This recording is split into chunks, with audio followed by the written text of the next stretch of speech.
always loved escape rooms. The thrill of solving puzzles and the rush of beating the clock made me feel alive. So, when I heard about the new escape room in town, I couldn't resist. It was called Nightmare Realm. The rumors said it was the scariest yet. Perfect for someone like me, or so I thought. I signed up and arrived on a gloomy evening. The building looked old and creepy, with dark, boarded-up windows.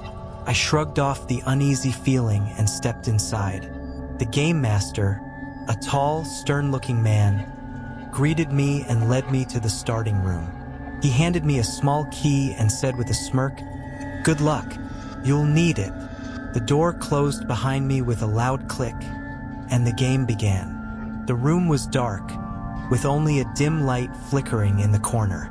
I used the key to unlock a chest, finding a note inside that read, "Face your fears to escape." As I read it, the room started to spin, and I felt myself falling. When I opened my eyes, I was in a completely different place. It looked like a hospital room, but everything was distorted and eerie.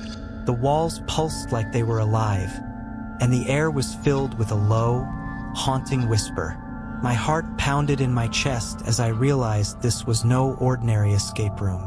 This was my worst nightmare. I've always had a fear of hospitals, ever since I was a kid. The smell, the sounds, everything about them scared me. Now I was trapped in one, and it felt too real. I took a deep breath and tried to calm myself. I had to find a way out. I started searching the room for clues. Each step I took echoed loudly, adding to my fear. Suddenly, I heard a noise behind me.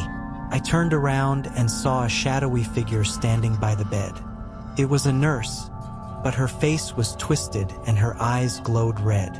I froze, my blood running cold. She slowly moved towards me, whispering my name. I wanted to run, but my legs wouldn't move. I had to confront this fear. I closed my eyes and forced myself to speak. "You're not real. You're just a part of the game." When I opened my eyes, she was gone. In her place was a key, glinting on the floor. I picked it up with shaking hands and unlocked the door. Beyond it was another room just as terrifying. This time it was filled with spiders. My other fear. They crawled everywhere, covering the walls and ceiling. I felt them brushing against my skin, and I nearly lost it. But I remembered the note, "Face your fears to escape." I had no choice. I forced myself to walk through the room, ignoring the spiders as best as I could. Each step felt like an eternity. Finally, I reached a door at the end of the room. I grabbed the handle, praying it would open. It did, and I stumbled into the next room. This one was pitch black.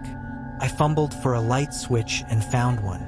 The light revealed a mirror on the wall with a message written in blood, "Confront yourself."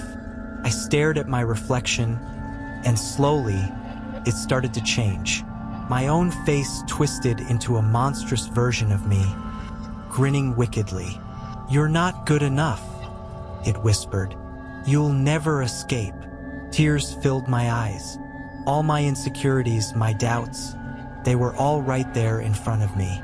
But I had to overcome them. I took a deep breath and faced the mirror. "I am good enough.